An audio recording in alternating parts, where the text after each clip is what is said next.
Ini adalah hasil resume perkuliahan kita sebelumnya untuk persiapan pemahaman dalam mengerjakan tugas maupun UTS sampai ke UAS. Saya flashback ke Poisson dulu. Nanti saya share di e-learning ya. Poisson itu banyaknya kejadian suksesnya bisa berulang kali. 0 sampai N, karena maksimal N. N itu kan banyak perulangan. Dengan peluang yang sangat kecil mendekati 0. Ingat, itu ciri khas Poisson. Peluangnya sangat kecil mendekati 0. Maka, kalau peluangnya besar, maka nggak bisa pakai Poisson. Terus, dengan menggunakan simbol lambda. Lambda itu adalah N kali P. Yang jelas P-nya itu adalah kecil, mendekati 0.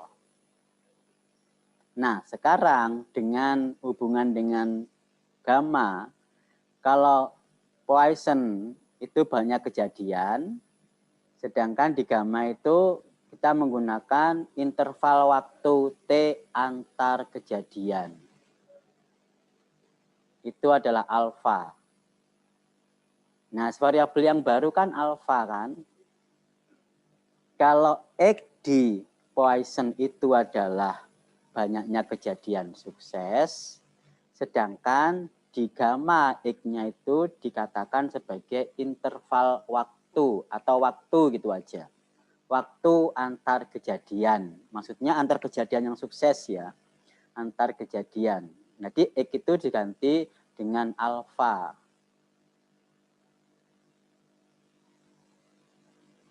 Jadi X tadi yang di Poisson diganti alfa. Waktunya adalah T. Jadi alfa itu adalah kejadian sukses, T itu adalah waktu antar kejadian sukses. Jadi waktu antar kejadian sukses tadi yang disimbolkan sebagai beta, alfa itu banyaknya kejadian sukses, T-nya sekarang variabel waktu. Macam-macam variabel waktu itu. Kalau alfa beta tetap konstanta. Nah, kalau dari gamma, gamma kan NP ya. NP kalau ada waktu kan berarti lambda kali T. Semua diganti lambda kali T, variabel X diganti T, dan seterusnya hingga ketemu persis seperti di gamma.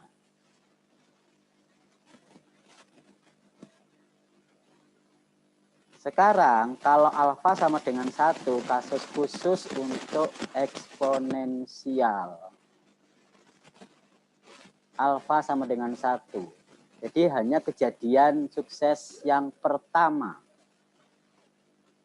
Maka alfanya diganti 1 sama dengan 1/, beta kali E pangkat min T per beta. Ini merupakan distribusi gamma dengan alfa sama dengan 1. Jadi ada hubungan eksponensial dan gamma.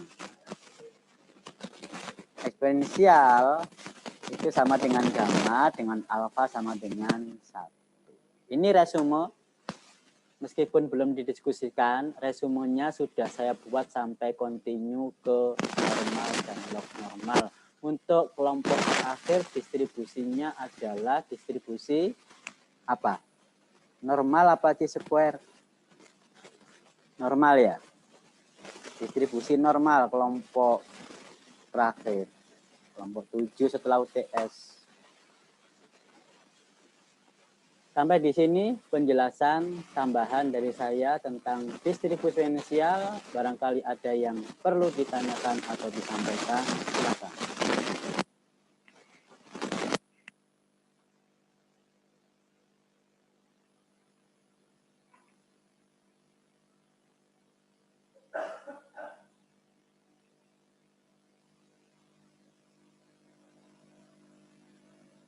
Tidak ada yang ditanyakan?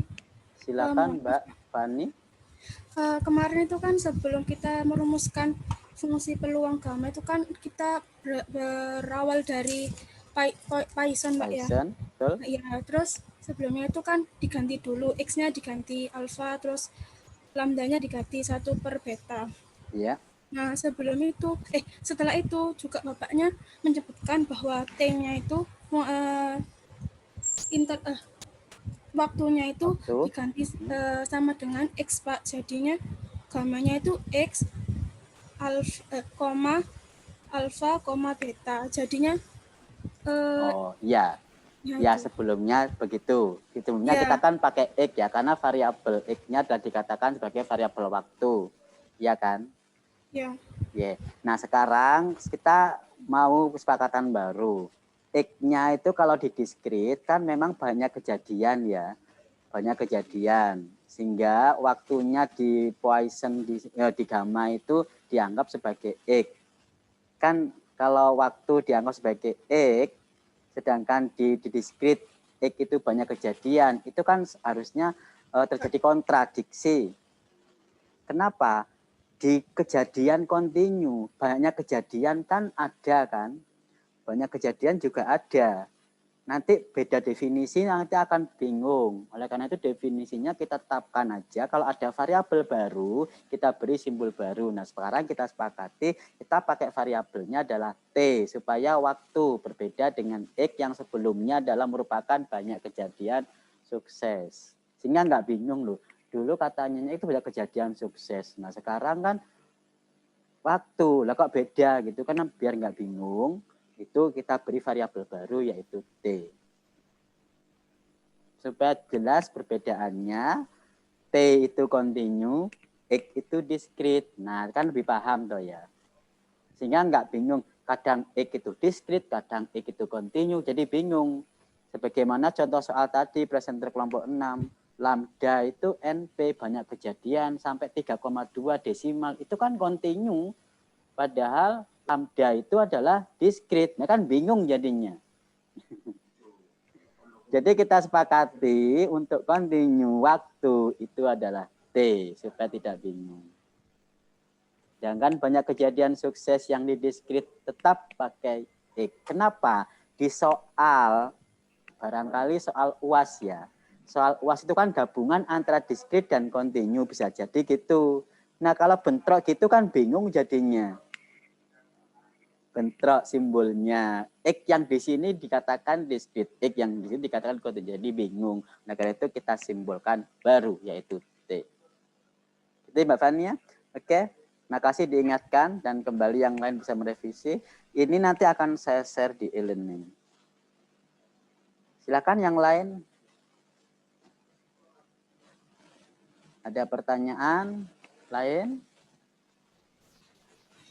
Nggak ada? Yakin udah paham sampai eksponensial? Yakin bisa mengerjakan UTS minggu depan? Saya nggak memberi tugas. Saya nggak memberi tugas untuk dikumpulkan. Tapi saya ngasih tugas silakan belajar. Memperdalami distribusi yang kita pelajari. Baca soal-soal plus pembahasannya. Sehingga waktu UTS bisa dengan mudah kita kerjakan.